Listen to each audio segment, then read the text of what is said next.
welcome back to my channel. I'm Sarah, and today I'm going to be talking about all the books that I read in May. May was sort of a weird reading month for me. I was in a slump for most of the month.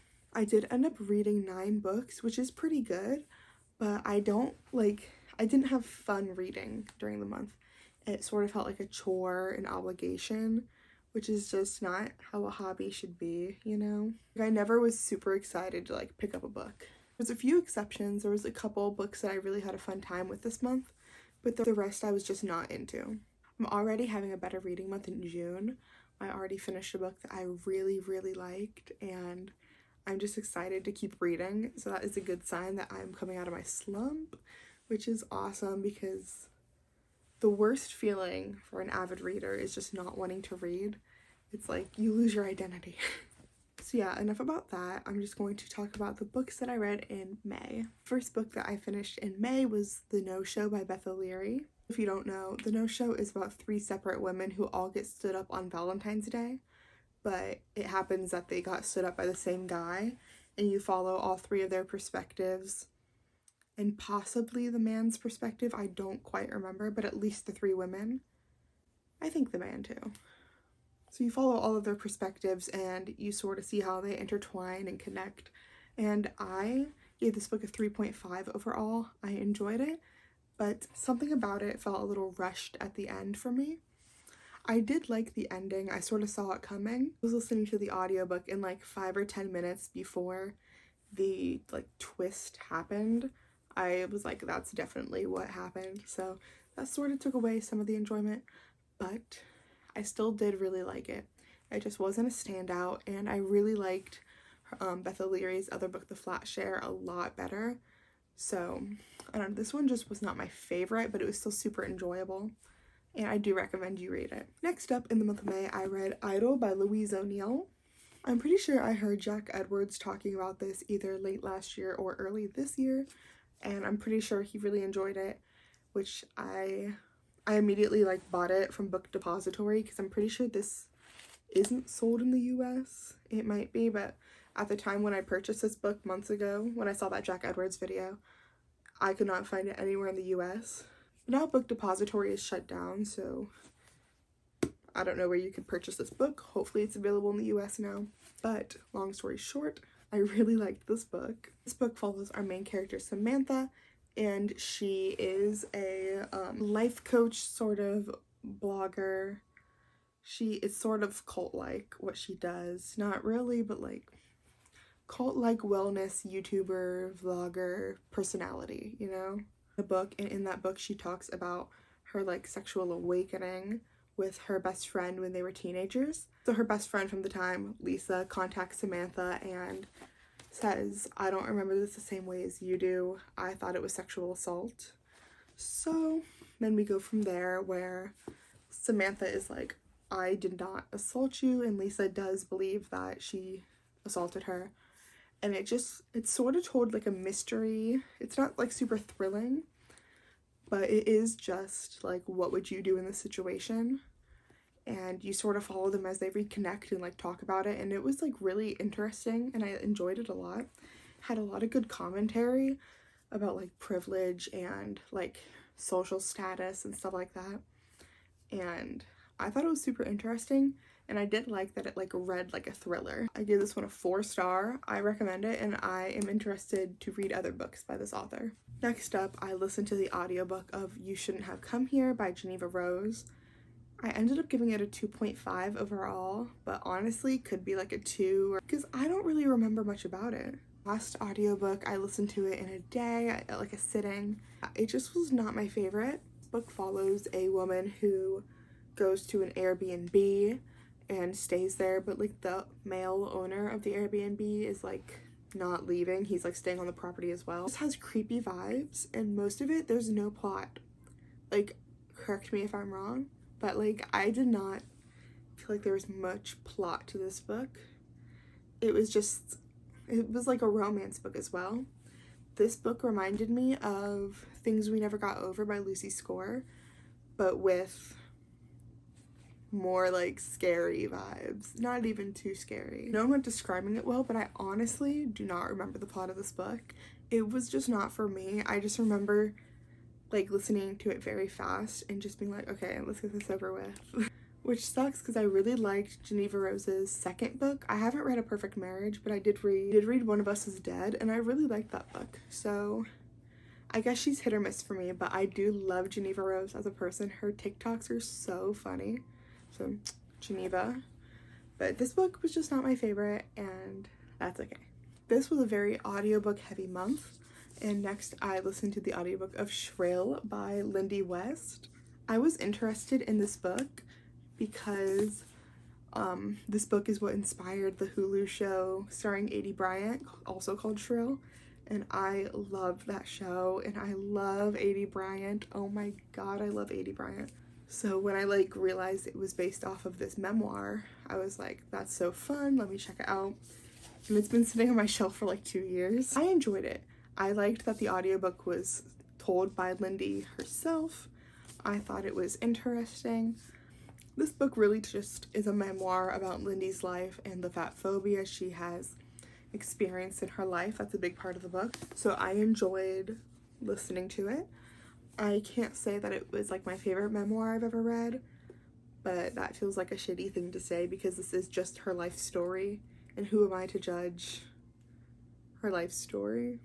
But it was about middle of the ground for me. If I had to give it a rating, I would say 3, but I feel bad giving a rating to a memoir, especially one that I'm just indifferent about. But yeah, if you like essays and memoirs about feminism and fat phobia and sexism in the workplace, and you just want someone's perspective on life, this is a fun book to read. Next up on my Kindle, I read Pretty Girls by Karen Slaughter. This book was intense. I've never read a Karen Slaughter before, but oh my god, that was intense. This book basically is about 2 sisters named Claire and Lydia, who 20 years ago their sister Julia just vanished without a trace. And now 20 years in the future, the present day, like the 2 sisters have not spoken. They've just had like disagreements throughout their lives. Claire is like rich, married to a millionaire, just like trophy wife sort of vibes. And Lydia is just a single mother. She's just like struggling. And then one day Claire's husband is killed, which is not a spoiler. That's on the back of the book because I'm reading the description.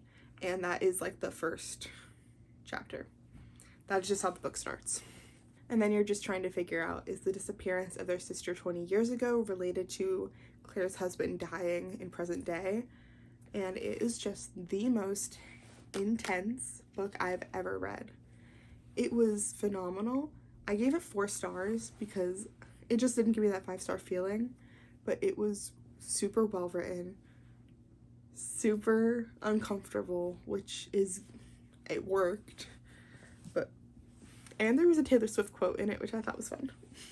If you have trigger warnings, check them before you start this book because it has so many possible triggers in it, and yeah. But it was super, super good. After that, I listened to an audiobook called For Found Dead by Natalie D. Richards. I listened to this because she is a local author to my town, and the Barnes & Noble I work part-time at had her come in for a signing. So I was like, I should just support her. For Found Dead is about a rundown mall with a movie theater inside of it, and the mall is already abandoned, and this is the last night that the movie theater is open. So after the movie theater closes for the night and forever, the staff is just cleaning up, finishing work. Manager starts getting into a fight with like his girlfriend, and it like changes the whole mood. And you find out that one of the characters is a killer, and they just start killing people. They kill 4 people, as the title suggests. It just goes through that, and I liked it. It's a YA murder mystery, which I do enjoy YA murder mysteries. I thought it was really good, but I don't like that from the beginning you know who the killer is. Like, there's never a mystery about that, and you know 4 people are gonna die. I don't know, it just took away from the mystery of it all, that she flat out was like, this is who killed 4 people, 4 people are dead. There was like a twist at the end, which I did enjoy. I thought it was like, it was fine. I want to check out her other books because I liked the book. I just didn't like this particular story since you knew everything from the beginning. It's just not my type of mystery. I did think it was cool, and her books like talk a lot about like Columbus and like just different stuff in Columbus, Ohio, which is where I am, and I love Columbus, Ohio so much, so I liked that a lot. So I did give it 3 stars, but I'm super interested to read her other work. Next is my shining star of the month, my 4.5, almost 5 star, The True Love Experiment by Christina Lauren. I adored this book. This is the companion novel sequel to The Soulmate Equation by Christina Lauren. And they're just so cute together. I love it. This book follows the main character from The Soulmate Equation's best friend, Fizzy.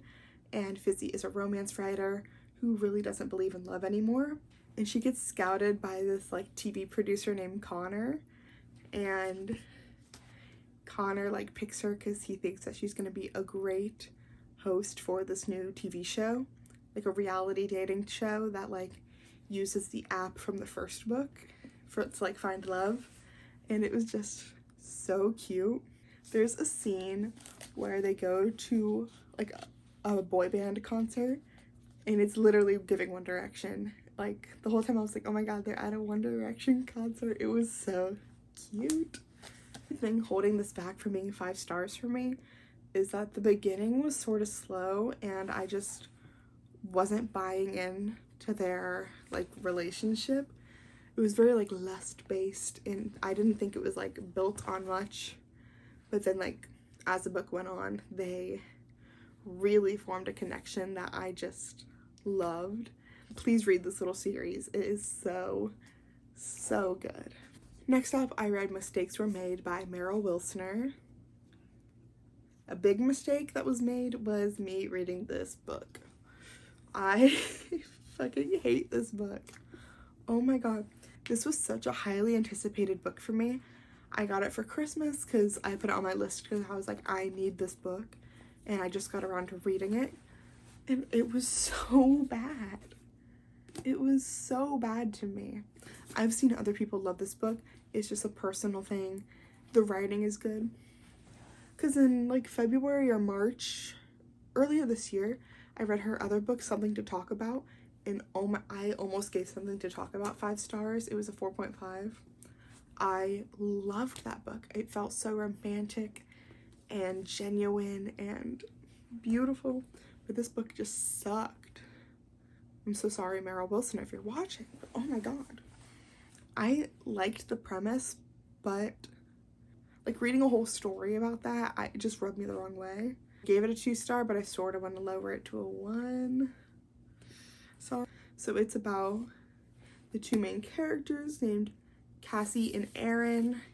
Cassie is a student at a college. She is a senior, and then during parent weekend, Aaron is in town, and they meet at a bar, and they have a one-night stand, and they're like, it's done. Like, one-night stand, over. The next morning, Cassie's best friend at college, who she's only known for about a month or 2, but they call each other their best friends, invites her to go to breakfast with her mom. And when Cassie goes to breakfast, guess who the mom is? The woman she slept with last night. It made me so mad because the rest of the book, they try to pursue a relationship while hiding it from her best friend and her daughter. And it just made me feel so uncomfortable because I was like, if this was happening to me and my best friend was dating one of my parents behind my back, are you kidding me? That's just like unforgivable. That's awful. I don't know. It just made me so mad. Their romance was adorable. They were cute together. They were genuinely a very cute couple. The thing that I just could not get past, that they were just hiding a relationship from, especially from her daughter. You're dating your daughter's best friend. Oh my god. It made me so mad. I was so uncomfortable and I hated the ending. I won't spoil the ending. You should not read this book unless that sounds fun to you, which I won't judge, but just, oh my god, not my thing. I would have probably given this 4 or 5 stars if it was just age gap and like the daughter and best friend just wasn't involved. Because without that one character, I mean, I liked her character a lot, don't get me wrong, but without her, the romance would be great. But just the like sneaking around, and the romance was cute, that's why I didn't get a 1 star. But like generally awful vibes from this book.